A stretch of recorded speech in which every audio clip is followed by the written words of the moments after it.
We'd like to see an alcohol care team in every acute hospital in Scotland. What's an alcohol care team?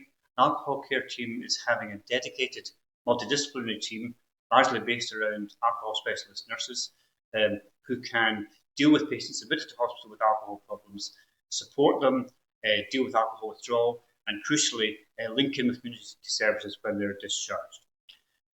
The idea of alcohol care teams was pioneered in England, and the evaluation of these teams there showed that these are a very effective measure.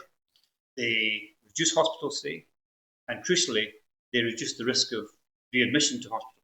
And because of that, they're not only effective, but they're cost effective. For every £1 you spend employing alcohol nurses or giving time to a senior clinician to leave the team, you gain £3 back in terms of saved hospital days.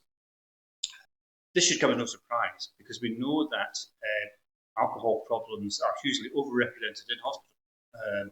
The percentage of patients in hospital who have alcohol addiction is around 4%, which is roughly 4 times what it is in the general population.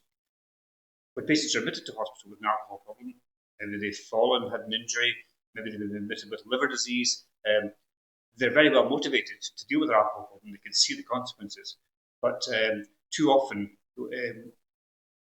that problem is not addressed. The acute problem is addressed, they're sent back out to the community, and the opportunity to treat them is lost. So alcohol care teams are effective, they're cost effective. Alcohol nurses do exist in Scottish hospitals, but not in any structured way, and the approach is slightly haphazard, and the funding is extremely haphazard. It's completely random whether they're funded by alcohol, by ADPs, or by the acute sector. We think that the government should commit to having an alcohol care team in every hospital with a dedicated source of funding, and doubtless that would improve the alcohol harm, reduce the alcohol harm in Scotland.